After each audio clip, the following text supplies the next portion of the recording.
Praise the Lord everyone. आज हम एक बार फिर से इकट्ठे हुए हैं परमेश्वर की बड़ाई के लिए, उसकी स्तुति के लिए और उसके वचन का अध्ययन करने के लिए। परमेश्वर का बहुत बहुत धन्यवाद हो कि उसने हम सबको सही सलामत रखा और हम सबको इस दुनिया में जीने का मौका दिया। आज तक हम जीवित हैं, ये उसी के अनुग्रह से है। तो आइए हम परमेश्वर का धन्यवाद करें और उसके चरणों में सिजदा करें। आइए हम प्रार्थना करें। प्यारे पिता परमेश्वर, हम आपके पास आते हैं। हम आपका लाख लाख शुक्रिया अदा करते हैं प्रभु जी कि आपने हमको इस लायक समझा कि हम आपकी संतान होने के लायक बने।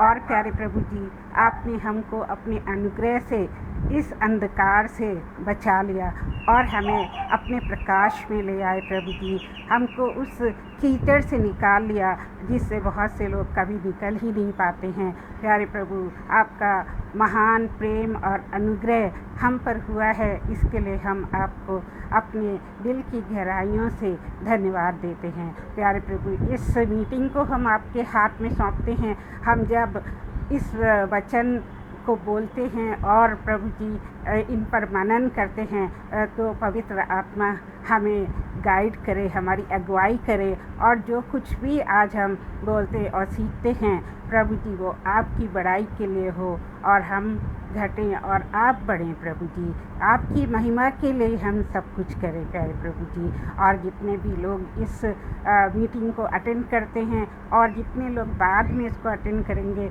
उन सब पर आपकी बड़ी आशीषें हों प्रभु, और उन सब के मनों में अपने वचन के बीज को बो दीजिए प्यारे प्रभु जी, ताकि हम सब मिलकर बहुत सारा फल लाएं और आपके साम्राज्य को सारी दुनिया में फैला सकें। प्यारे प्रभु, और हम विनती करते हैं ब्रदर अनुपम और शबनम जी के लिए भी कि उनको बहुत अपनी शक्ति और सामर्थ्य दे प्रभु, अच्छी स्वास्थ्य दे उनको, ताकि वो आपकी सेविकाई के लिए लगातार आगे बढ़ते रहें और इस पेज पर आपकी उन्नति हो और प्रभु आपका ही विवरण हो, आपकी ही बड़ाई हो। अब हम इस छोटी सी प्रार्थना को अपने प्यारे प्रभु यीशु मसीह के नाम में मांग लेते हैं और हमें विश्वास है कि आपने हमारी प्रार्थना को सुन लिया है। आमीन। तो एक बार फिर से आप सबको जय मसीह की। और आज फिर से हम इस लाइव आगरा मसीह मंडली पर आए हैं, इसकी मुझे बहुत ही ज़्यादा खुशी है। और सबसे पहले हर बार के जैसे हम एक गीत गाएंगे और उसके बाद हम वचन में चलेंगे। तो आइए हम ये गीत गाते हैं। यीशु तुम्हें बुला रहा, एक नजर तो मोड़ लो, क्यों ये गुनाह लिए चले, इनको यहीं पे छोड़ दो। यीशु तुम्हें बुला रहा, एक नजर तो मोड़ लो, ये गुनाह लिए चले, इनको यहीं पे छोड़ दो। आरती जी, हम आपका स्वागत करते हैं। आपको प्रभु बहुत आयत से आशीष दे। और अनुपम भाई और शबनम जी, हम आपका स्वागत करते हैं। आप पर परमेश्वर की अगुवाई हो प्यार और वो आपको बहुत सारी आशीषें दें। आगे हम ये गीत पढ़ाते हैं। रुकिए ज़रा ये सोचो तुम, मरने के बाद होगा क्या। रुकिए ज़रा ये सोचो तुम, मरने के बाद होगा क्या। मेरी तुम्हें जो जिंदगी प्रभु को उससे दोगे क्या। ले लो तुम जिंदगी नई, नक्शे कदम भी मोड़ लो।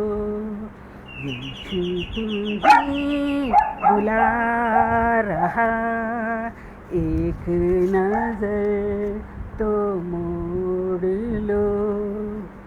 देखो कोई सलीब से तुमको अभी बुला रहा, देखो कोई सलीब से तुमको अभी बुला रहा। अपने पिता से जिंदगी नई तुम्हें दिला रहा। आ जाओ तुम सलीब से अपना भी नाता जोड़ लो। यीशु तुम्हें बुला रहा, एक नजर तो मोड़ लो। क्यों ये गुनाह लिए चले, इनको यहीं पे छोड़ दो। क्यों ये गुनाह लिए चले, इनको यहीं पर छोड़ दो। तो प्रभु का धन्यवाद हो इतने सुंदर शब्दों के लिए, इतने सुंदर गीत के लिए, और उसका हम धन्यवाद करें दिल से कि प्रभु ने हमें अपना प्रकाश दिया है और पापमय अंधकार से बाहर निकाला है और हमें बहुत ही गहरी कीच से बाहर निकाला है, हमें अपने लहू से शुद्ध किया है और आज हम उसके संतान होने के अधिकारी हैं। आज हम प्रभु यीशु मसीह के लहू बहाने के द्वारा, उसके बलिदान के द्वारा स्वर्ग के अधिकारी हैं और हम अनंत जीवन के अधिकारी हैं। प्रभु जी, हम कभी नहीं मरेंगे क्योंकि हम सदैव आपके साथ रहेंगे और स्वर्ग में आपके साथ, और आपके सारे जो संतानें हैं, जो जिनको आपने प्यार दिया, जिन्होंने आपसे प्यार किया है, उन सब के साथ हम देखेंगे और रहेंगे। सो आपका कोटि कोटि धन्यवाद हो। और आइए अब हम वचन में चलते हैं। और आज का वचन बहुत ही अच्छा है। आपने कई बार जोसेफ के बारे में सुना होगा, लेकिन हर बार प्रभु हमसे एक नई तरीके से बात करता है। तो आइए प्रभु हमसे क्या बात करना चाहते हैं वो हम देखेंगे।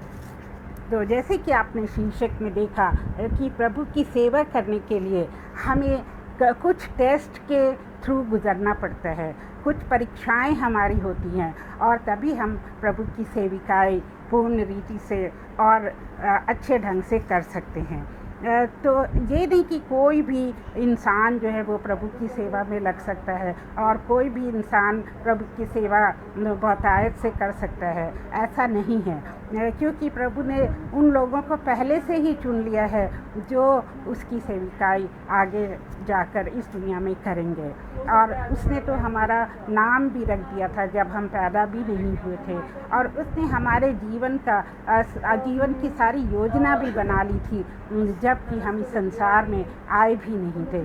तो प्रभु का धन्यवाद हो कि उसने हमारे लिए इतना सोचा और उसने हमको इस लायक समझा कि हम उसकी सेविकाई में आ सकें। लेकिन मेरे प्रियो, इस सेविकाई में हम ऐसे ही नहीं आ जाते हैं, क्योंकि प्रभु पवित्र है, परमेश्वर पवित्र है और वो चाहता है कि हम भी पवित्र रहें जब हम उसकी सेविकाई करते हैं। तो यहाँ पर हम देखेंगे कि जोसेफ के एग्जाम्पल से क्या क्या टेस्ट परमेश्वर हमें देता है। और साम भजन संहिता 105 और उसकी 19वीं आयत में ऐसे लिखा हुआ है, जब तक उसकी बात पूरी नहीं हुई तब तक यहोवा का वचन उसे कसौटी पर कसता रहा। ऐसा मेरे प्रियो, देखिए वो अपने लोगों को क्या करता है, कसौटी पे कसता है। जब तक यहोवा का वचन पूरा नहीं हो जाता है, जब तक यहोवा की योजना पूरी नहीं हो जाती है, वो हमको एक के बाद एक कसौटी पे कसता रहता है। और जब ये क्रिया होती, ये प्रक्रिया होती है, तो हमें बहुत सारे परीक्षाओं से गुज़रना पड़ता है। उन परीक्षाओं में हमें दुख भी मिल सकता है, सुख भी मिल सकता है। हमें कई तरह के उतार चढ़ाव से इस जीवन में गुज़रना पड़ता है। तो हम देखेंगे कि जोसेफ की लाइफ में क्या क्या हुआ। कि मैं ज़्यादा बड़ा मैं इंट्रोडक्शन नहीं दूंगी, नहीं तो आज का पोर्शन हमारा फिर ख़त्म नहीं होगा।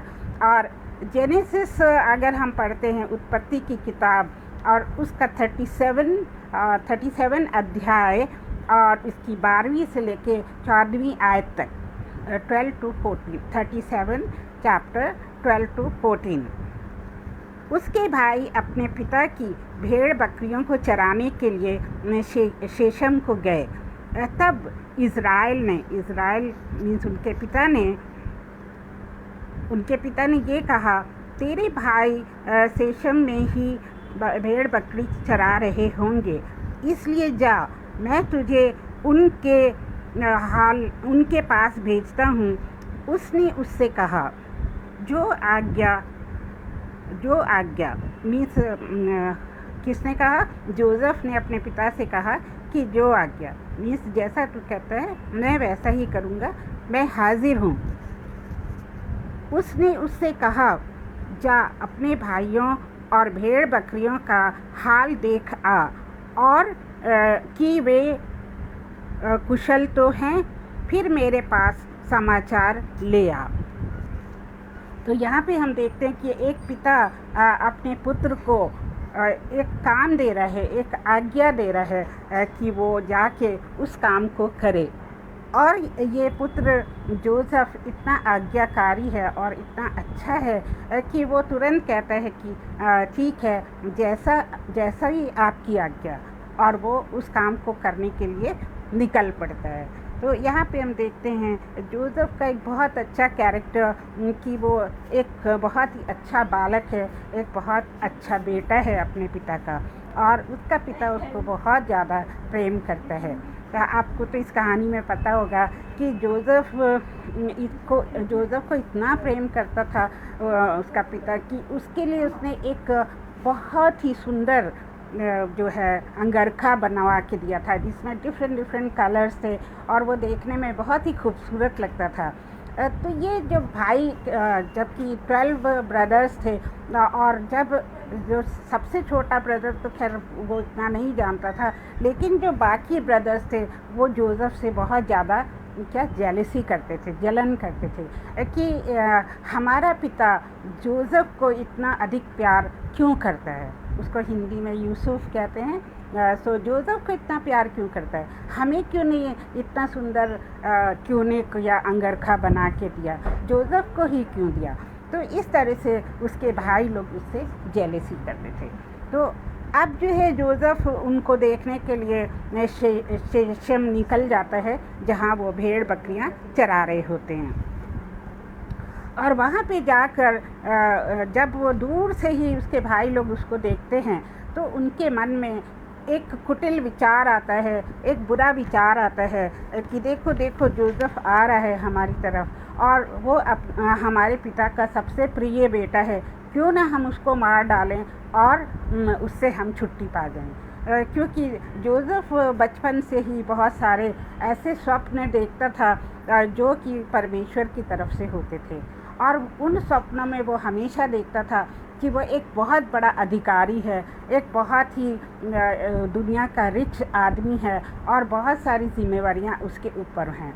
और ये सब जब वो बताता था अपने पिता और अपने भाइयों को, तो वो लोग जो हैं माता और पिता तो बहुत खुश होते थे कि जोसेफ आगे चल के एक बहुत बड़ा आदमी बनेगा। लेकिन उसके भाई जो हैं वो जल जाते थे, और वो सोचते थे कि ये क्या कह रहा है कि हम इसके सामने जाके सिजदा करेंगे, हम इसके सामने जाके प्रणाम करेंगे, नहीं, ऐसा तो कभी नहीं होगा।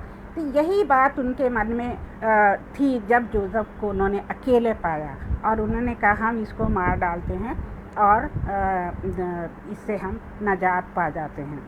और जब वो ऐसा सोच ही रहे थे, तो उनमें से एक भाई ने कहा कि हम क्यों खून खराबा करें, और क्यों ना हम इसको एक गड्ढे में डाल दें और ये वहाँ पे अपने आप ही मर जाएगा। तो इस तरह से उन्होंने क्या किया, उसको गड्ढे में डाल दिया और गड्ढे में जाकर वो छुप गया। छुप नहीं गया मीन्स उसके भाइयों ने ही उसको डाल दिया। अब यहाँ पर सबसे पहले हम 2 पॉइंट्स देखते हैं। एक पॉइंट है सर्विस मीन्स सेवा, कि जोसेफ का जो मेन कैरेक्टर था वो क्या था कि वो सेवा करने में बहुत आगे था।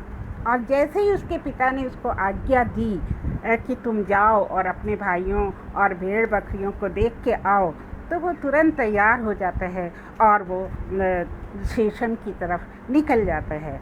तो जोसेफ का ये जो कैरेक्टर है ये बहुत ही अच्छा कैरेक्टर था। तो क्या हम मसीही लोग जो परमेश्वर की संतानें हैं, क्या हमारा कैरेक्टर ऐसा है?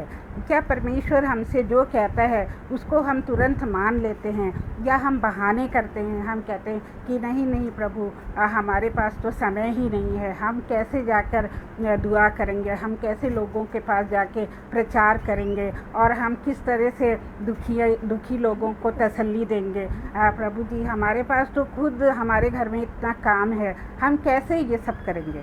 तो इस तरह क्या करते हैं, हम लोग बहाने बनाते हैं और प्रभु के काम को नहीं करते हैं।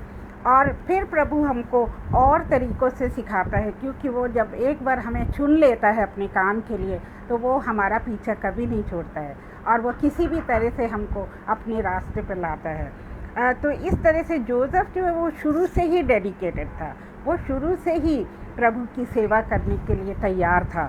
जब जो अपने पिता की सेवा करता है, जो अपने माता पिता का आदर करता है, उनकी सेवा करता है, तो मानी बात है कि वो प्रभु की, परमेश्वर की सेवा भी करेगा, क्योंकि माँ बाप जो हैं वो परमेश्वर का स्वरूप होते हैं, माँ बाप परमेश्वर के समान होते हैं। तो जो अपने माता पिता की सेवा करता है वो प्रभु की सेवा भी ज़रूर करता है। तो यहाँ पे हम देखते हैं कि जोसेफ के अंदर ये सेवा करने का भाव था। अब दूसरे कैरेक्टरिस्टिक, यहाँ पर दूसरी बात हम क्या देखते हैं, दूसरा टेस्ट ये था कि उसको लोगों ने उसमें गड्ढे में डाल दिया, क्योंकि उसके भाई उससे जलन करते थे, उससे जलते थे, और उन्होंने क्या किया कि उसको मारना चाहा। लेकिन एक भाई ने जब कहा कि चल, हम खून खराबा नहीं करते हैं, हम इसको गड्ढे में ही डाल देते हैं, तो उन्होंने जोसेफ को गड्ढे में डाल दिया। और गड्ढे में डालने के बाद इससे परमेश्वर हमसे क्या कहना चाहता है कि वो दुख के समय में, खतरे के समय में हमें छुपा लेता है, वो अपने पंखों के तले हमें छुपा लेता है। जबकि यहाँ बुरे इरादे से उसके भाइयों ने उसको गड्ढे में डाला था, लेकिन एक तरह से परमेश्वर ने उसको वहाँ बचा लिया और उसको मरने से बचा लिया, क्योंकि उसके भाई तो उसको मारना चाहते थे, लेकिन मारने के बजाय परमेश्वर ने उसके भाई के दिल में डाला, जो सारे भाइयों के दिल में ये डाला कि इसको मारो मत, बल्कि गड्ढे में डाल दो। तो ये हुआ परमेश्वर का हाथ अपनी संतान के ऊपर, कि वो उनको दुख के समय में, समस्या के समय में, खतरे के समय में छुपा लेता है। तो मेरे प्रियो, क्या आपने कभी महसूस किया है कि जब आप मुसीबत में थे, जब हम मुसीबत में थे, तो परमेश्वर ने हमको बचा लिया, परमेश्वर ने हमको अपने पंखों तले छुपा लिया, क्योंकि परमेश्वर हमारी माता है, परमेश्वर हमारा पिता है। वो एक अपनी संतान को एक पिता के समान देखता है और उनकी देखभाल करता है, और संकट के समय में वो एक मुर्गी के समान अपने बच्चों को अपने पंखों के तले छुपा लेता है। तो यहाँ पर ये प्रदर्शित होता है कि परमेश्वर ने अपने योजना के अनुसार जोसेफ को उस गड्ढे में रखा और उसको मौत से बचा लिया। और उसके बाद हम वचन में पढ़ते हैं कि कुछ व्यापारी लोग आ रहे होते हैं, और वो व्यापारी जो हैं वो मिस्र की तरफ जा रहे थे, और मिस्र की तरफ जाकर वो कुछ बिज़नेस करना चाहते थे। कुछ इश्माइलाइट्स थे जो कि बिज़नेस करना चाहते थे। अब इनके ब्रदर में सडनली दूसरा थॉट आ गया, दूसरा विचार आया, वो क्यों ना हम जोसेफ को क्या करें, इनके हाथ बेच दें एक गुलाम के रूप में। क्योंकि उन दिनों में क्या था कि गुलाम जो है बहुत होते थे, और जो लोग कर्ज़ा लेते थे उनका कर्ज़ा नहीं पटा पाते थे, तो उनको जो मालिक है वो ख़रीद लेते थे और सारे जीवन उनसे अपनी ग़ुलामी कराया करते थे। तो उसके भाइयों ने सोचा कि हम इसको एक ग़ुलाम के जैसे बेच देंगे और ये जहाँ ये व्यापारी जा रहे हैं वहाँ ये चला जाएगा। तो अब व्यापारियों से इनकी बातचीत होती है और व्यापारी जो है मान जाते हैं और वो कहते हैं ठीक है, हम तुमको 20 चांदी के सिक्के देते हैं और इसको हम ख़रीद लेते हैं। और उन्होंने जोसेफ़ को ख़रीद लिया। आप सोच सकते हैं कि जोसेफ़ का क्या हाल हुआ होगा, जो अपने माता पिता का सबसे प्रिय बेटा था, जिसने सब तरह के कंफर्ट घर में देखे होंगे, जिसने उन दोनों का प्यार पाया होगा और उन दोनों के साथ रहा होगा, उसका क्या हाल हुआ होगा जब उसको एक ग़ुलाम के जैसे बेचा जा रहा था। लेकिन जोसेफ़ ने वो भी सह लिया और वो व्यापारी उसको मिस्र ले गए। और इन भाइयों ने क्या किया, उसका अंगरखा जो उन्होंने उतार लिया था उसमें एक बकरे का खून लगा दिया, बकरे को काट के उसका खून लगा दिया और जाकर पिता को दिखा दिया। और पिता ने तो समझ लिया कि मेरे बच्चे को किसी जंगली जानवर ने खा लिया है। और पिता बहुत रोया और रोता ही रहा, कई दिन तक रोता रहा। उसको किसी से भी तसल्ली नहीं मिलती थी, क्योंकि जोसेफ़ उसका सबसे प्रिय बेटा था और वो कई दिनों तक उसके लिए रोता रहा। और उसके यहाँ हमने देखा 2 पॉइंट्स हमारे कवर हो गए। एक तो कि सेवा का भाव जोसेफ़ में था, और हर एक इंसान जो प्रभु की सेवा करना चाहता है उसको तैयार रहना चाहिए कि जब भी प्रभु उन्हें पुकारे अपनी सेविकाई के लिए तो उनको सब कुछ छोड़ के प्रभु के पीछे चल देना चाहिए। दूसरा हमने देखा कि जब हम खतरे में होते हैं तो परमेश्वर हमको छिपा लेता है, हमको खतरे से, मौत से बचा लेता है। फिर तीसरा पॉइंट है डिस्करेजमेंट। इस जोसेफ़ के अंदर कब आया, जब उसके अंगरखा उतार लिया गया, जब उसको गड्ढे में डाल दिया गया, फिर उसको व्यापारियों के हाथ बेच दिया गया और व्यापारियों ने जाके मिस्र में उसको एक हाकिम के हाथ बेच दिया। उस हाकिम का नाम था पॉटीफर। तो जब वो हाकिम के पास जाता है तो वो बिल्कुल अकेला हो जाता है, जबकि घर में वो इतने प्यार के बीच में, इतने लोगों के बीच में पला बड़ा था और उसके पास सारे कंफर्ट्स थे, सब तरह की सुविधाएं थी और उसका पिता इतना रिच था, उसके पास बहुत ज़्यादा ज़मीन और पैसे थे और यहाँ वो एक ग़ुलाम की नाई काम करने आ गया था।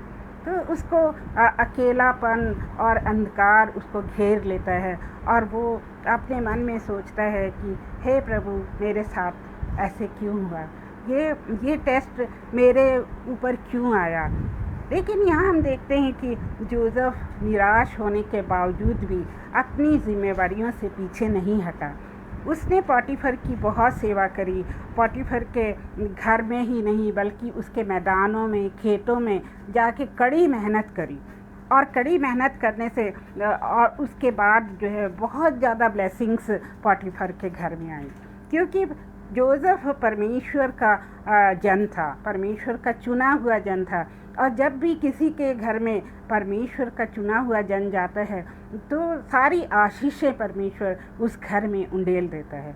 और जोसेफ़ जब पॉटीफर के घर में काम करने लगता है तो पॉटीफर के पास बहुत ज़्यादा धन और बहुत ज़्यादा खेत और ज़मीन और बैल, गाय, जानवर हो गए। और ये सब कुछ पॉटीफर को पता चल गया कि परमेश्वर ज़रूर इस लड़के के साथ है और तभी इसके आने के बाद मुझे इतनी आशीषें मिल रही हैं। और तब पॉटीफर उसको और भी बड़ा पद दे देता है और उसको अपने घर का इंचार्ज बना देता है, अपने सारे कारोबार का इंचार्ज, अधिकारी बना देता है और उसके ऊपर बहुत ज़्यादा वो विश्वास करता है।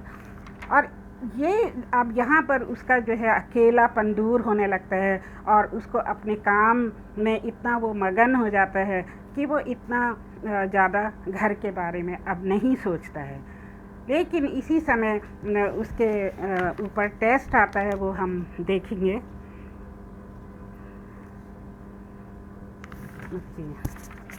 इसके बाद जो उस डिस्करेजमेंट के बाद फेथफुलनेस हमने अभी देखी कि वो अपने मालिक के प्रति बहुत ही वफादार था।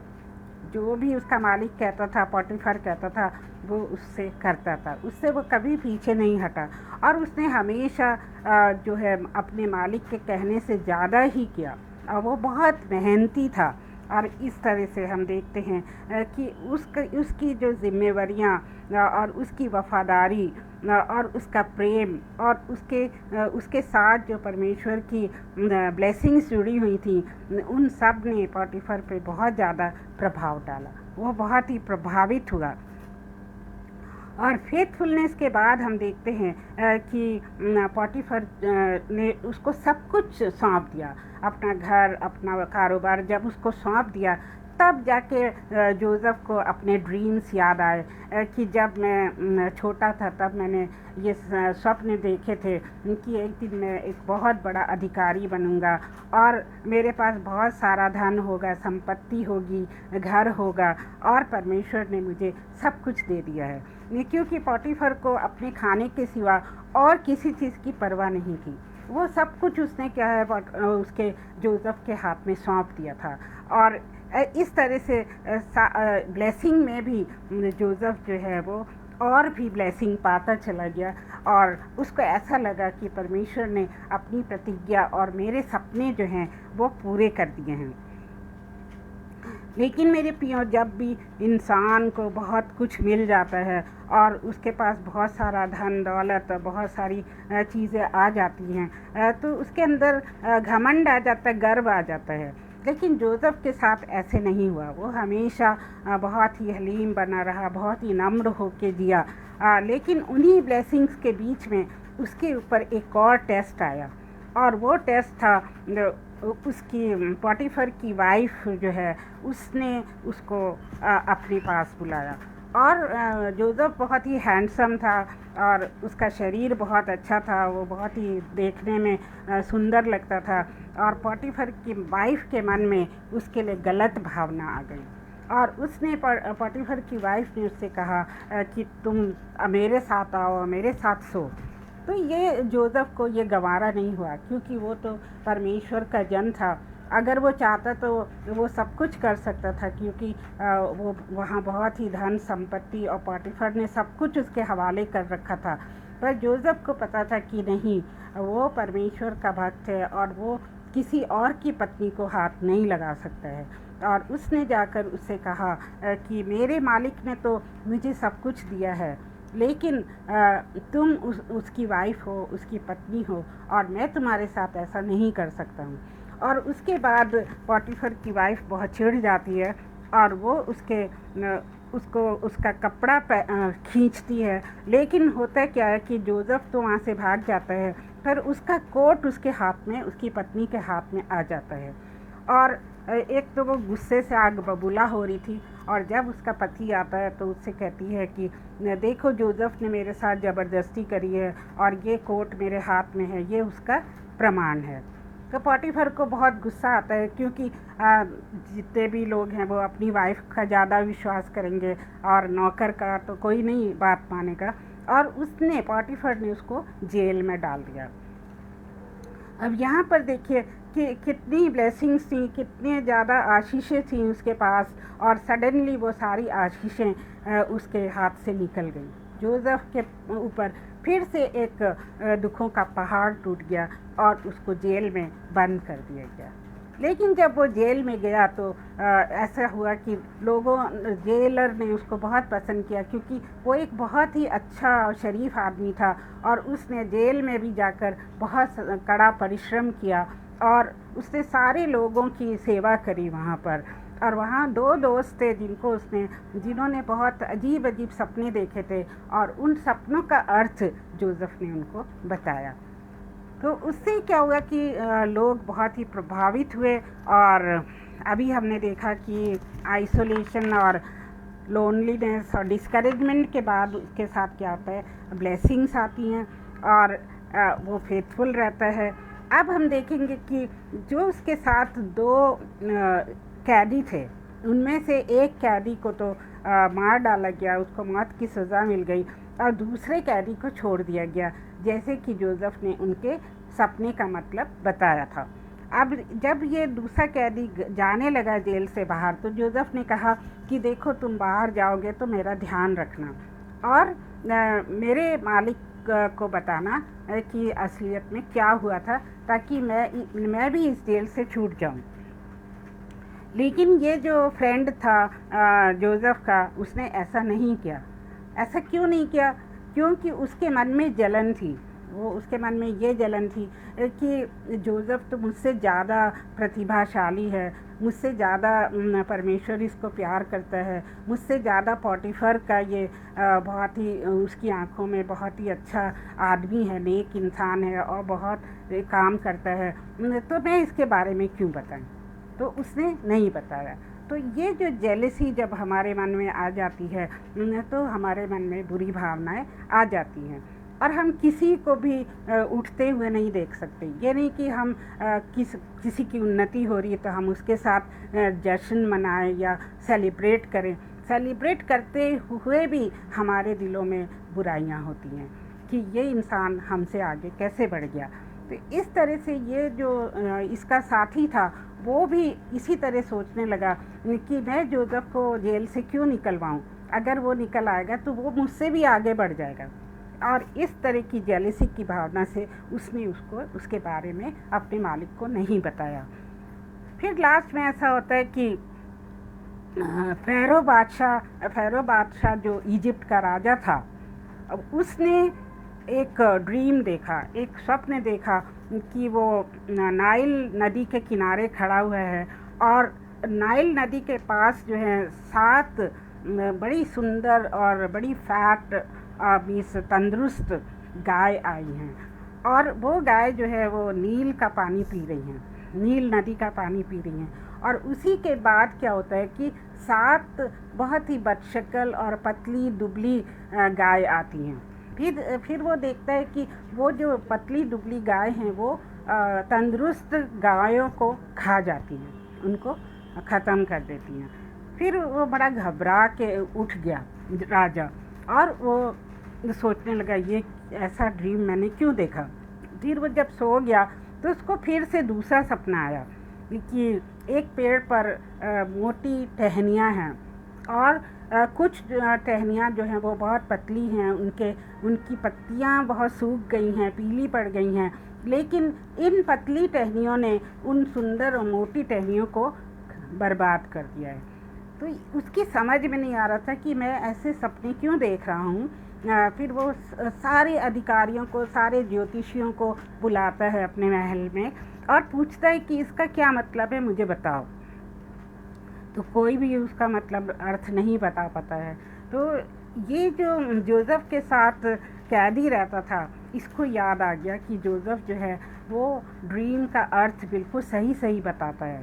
तो इसने किंग फ़ारो से कहा कि ऐसा एक व्यक्ति है जो ड्रीम का अर्थ बता सकता है। फिर उसने जोसेफ के बारे में बताया। जोसेफ को जेल से निकाला गया और यहाँ पे परमेश्वर ने देखिए उसके लिए एक रास्ता निकाला, क्योंकि वो एक बहुत ही ईमानदार और वफादार व्यक्ति था, परमेश्वर से प्रेम करता था। और परमेश्वर ने इस ज़रिए से उसको जेल से बाहर निकलवाया।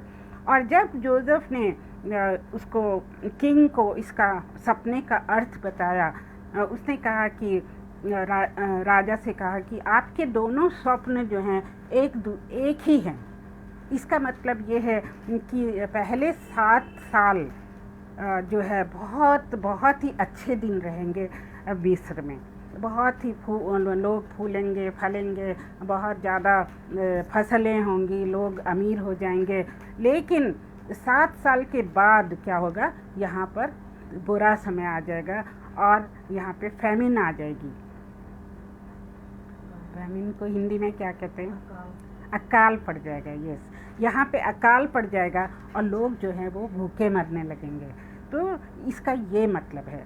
तो किंग कहता है अच्छा, तो वो बड़ा ही प्रभावित होता है उसके ड्रीम से और उसके ड्रीम के बताने से, और वो उसको एक अपने महल में, मीन्स अपने राज्य में एक बहुत बड़ी पदवी दे देता है, जैसे कि एक प्रधानमंत्री की पदवी होती है, वो पदवी उसको दे देता है। अब ये जोसेफ जो है ये बहुत ही इंटेलिजेंट था, इसको बहुत ही विजडम परमेश्वर ने दे रखी थी, और इसने उन 7 सालों में क्या किया, खूब सारा अनाज जो है वो भर लिया गोदामों में, ताकि वो जब 7 साल अकाल के आए तो उनमें कोई भी इंसान भूखा ना रहे, सबको खाना मिलता रहे। और इस तरह से जो जोसेफ का विश्वास, जोसेफ का आत्मविश्वास और जोसेफ का प्रभु में विश्वास, ये इन सब ने मिलकर जोसेफ को उठाया। तो हम देखते हैं कि जोसेफ के कई इम्तिहान हुए, इसके उन इम्तिहानों को पास करने के बाद ही जोसेफ एक बहुत ही बड़ी पदवी पे पहुंचा और वो प्रभु की सेविकाई करने के लायक बना। तो प्रियो, हम ये कहानी सिर्फ एक कहानी के रूप में नहीं पढ़ रहे हैं, बल्कि इसको हमें अपने जीवन पे लागू करना चाहिए कि जब हमारे जीवन में दुख आते हैं, तकलीफ़ें आती हैं और जब हम निराश हो जाते हैं, तो हमको हमेशा याद रखना चाहिए कि परमेश्वर ज़रूर हमसे कुछ चाहता है, वो हमसे अपनी सेवा कराना चाहता है। जैसे कि यिर्मयाह 29:11 में लिखा है, यिर्मयाह 29:11 में ऐसे लिखा है, क्योंकि यहोवा की यह वाणी है कि जो कल्पनाएं तुम्हारे विषय मैं करता हूँ उन्हें मैं जानता हूँ, हानि की नहीं वरन कुशल की ही हैं, और अंत में तुम्हारी आशा पूरी होगी। तो ये जो दुख तकलीफ़ें आती हैं उसमें भी हमको परमेश्वर के प्रेम और उसकी वफादारी को याद रखना चाहिए कि इन सब का अंजाम हमारे साथ अच्छा ही होगा, और इस तरह से फिर बाद में परमेश्वर हमको अपनी सर्विस के लिए यूज़ करेगा। और फिर हम दूसरे पॉइंट से अपने आप को मिलाएं तो हम देखते हैं कि परमेश्वर ने हमको कई बार एक्सीडेंट से, बीमारियों से, तकलीफ़ों से बचाया। जैसे कि एक माँ बाप अपने बच्चों की रक्षा करते हैं, वैसे ही परमेश्वर ने हमारी रक्षा करी है। तो इस तरह हमें परमेश्वर पे विश्वास होना चाहिए कि जब भी हम कष्ट में पड़ेंगे तो परमेश्वर हमको अपने पंखों तले छुपा लेगा। और डिस्करेजमेंट तो सबके जीवन में आते हैं, हमारे जीवन में भी आते हैं डिस्करेजमेंट। हम निराश हो जाते हैं, हमारे पर जब बीमारी दुखी आती है, और जब कभी हमारा जॉब छूट जाता है, कभी हमारे लव्ड वंस छूट जाते हैं, कभी हम अपने ही ऑफिस के लोगों से ताड़नाएं पाते हैं, कभी अपने परिवार के लोगों से दुखी हो जाते हैं। तो उस समय क्या होता है कि हमारे अंदर बहुत ज़्यादा लोनलीनेस और डिस्करेजमेंट आता है। लेकिन हमें याद रखना चाहिए कि परमेश्वर की प्रतिज्ञाएं सही हैं, और परमेश्वर कहता है कि मैं तुमको कभी नहीं छोड़ूंगा, और ना तुम्हें कभी छोड़ूंगा, ना कभी तुम्हें त्यागूंगा। और दूसरी जगह लिखा है कि वो परमेश्वर कहता है कि मैं तुम्हें अनाथ नहीं छोड़ूंगा। तो परमेश्वर हमारे हर समय साथ है, क्योंकि बाइबल में 365 बार ये बात लिखी हुई है कि मत डर, मैं तेरे साथ हूँ। तो साल के हर दिन के लिए परमेश्वर ने अपनी प्रतिज्ञा दी है। तो जब भी हम डिस्करेज होते हैं, हमें ये प्रॉमिस गॉड की याद रखनी चाहिए कि परमेश्वर मेरे साथ है, क्योंकि परमेश्वर कभी झूठ नहीं बोलता है, और वो हमसे कह रहा है, इस समय भी उसने हमारा हाथ पकड़ रखा है और वो कह रहा है कि मैं तेरे संग हूँ। तो ये नहीं कि हमेशा जीवन में खुशहाली रहेगी, हमेशा जीवन में सब अच्छा ही होगा, क्योंकि परमेश्वर जो है वो हमारे जीवन में दुख भी इसलिए देता है कि हम उससे कुछ सीख सकें। और दाऊद कहता है कि भजन संहिता 23 में दाऊद कहता है कि मैं चाहे अंधेरी घाटियों में से भी गुजरूं तब भी मैं नहीं डरूंगा, क्योंकि तू मेरे साथ है। तो यहाँ हम देखते हैं कि दाऊद जैसा इंसान, परमेश्वर का जन, वो भी इस बात को मानता है कि वो दुख की घाटियों में से गुजरता है, लेकिन उसको पता है कि परमेश्वर उसके साथ है। तो हमें ये नहीं कि कुड़कुड़ाना नहीं चाहिए, बड़बड़ाना नहीं चाहिए इज़राइलियों के जैसे कि परमेश्वर पिता हम तो आपसे इतना प्यार करते हैं, हम तो रोज़ चर्च जाते हैं और हम दुआएं मांगते हैं और हम अपना 10वां हिस्सा आपको देते हैं, फिर भी आपने मुझको ये बीमारी दे दी, फिर भी आपने मेरा जॉब ले लिया। इस तरह से हमको परमेश्वर से प्रश्न नहीं पूछने चाहिए, क्योंकि हमें नहीं पता कि उसका परमेश्वर की क्या योजना है और वो हमसे क्या चाहता है। तो इस तरह हमें सब कुछ अपना संपूर्ण जीवन उसके हाथ में रखना चाहिए और संपूर्ण समर्पण परमेश्वर के लिए करना चाहिए।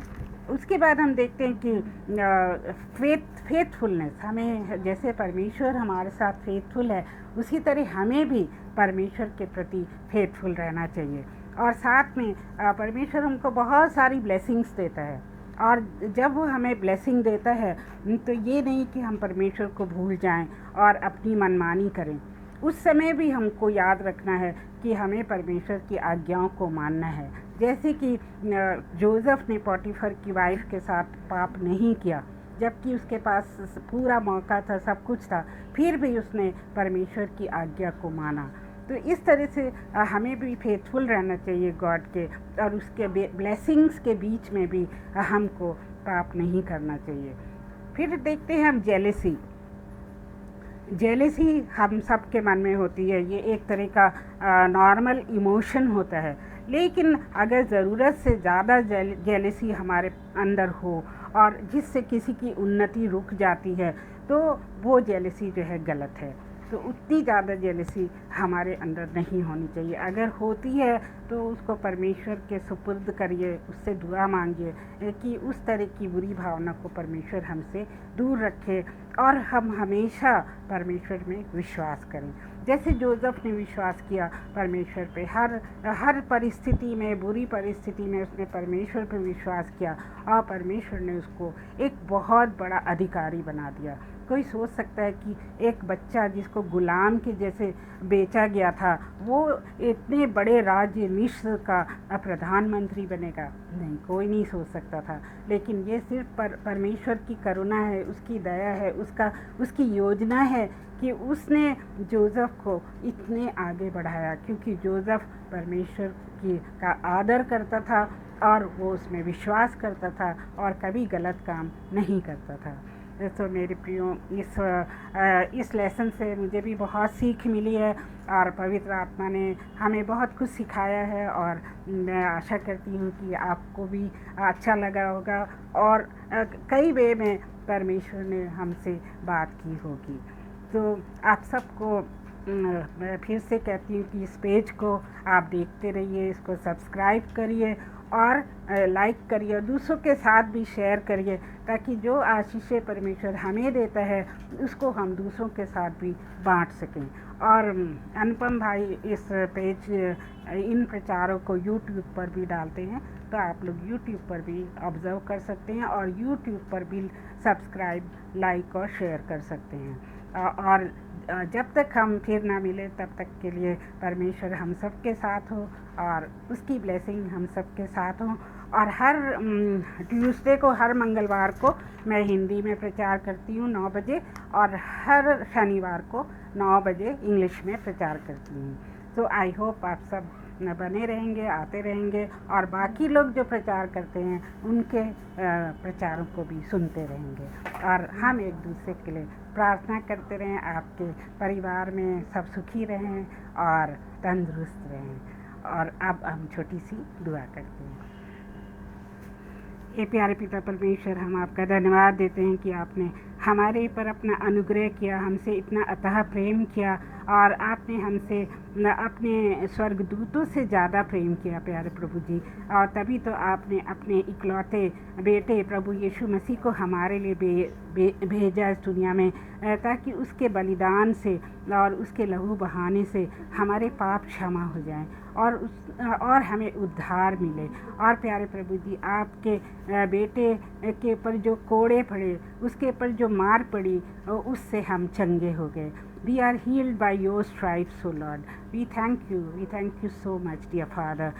Help us to believe on you. Help us to trust on you at all times, even in the darkness or in the difficult time. Help us to trust you, Lord, and be with all of us, all the people who are listening to this message and all who will listen to this message later on. Lord, bless each one and bless Brother Anupam and Shabnam ji and their family, and whatever they need, Lord, you provide, because you love them and they love you, and they are working hard to spread thy gospel in the world. Now we ask all these things in the most precious name of our Lord Jesus Christ, and we thank you for my daughter and my granddaughter who also listened to this message today. Thank you so much. And now we ask all this in Jesus' name once more. Amen.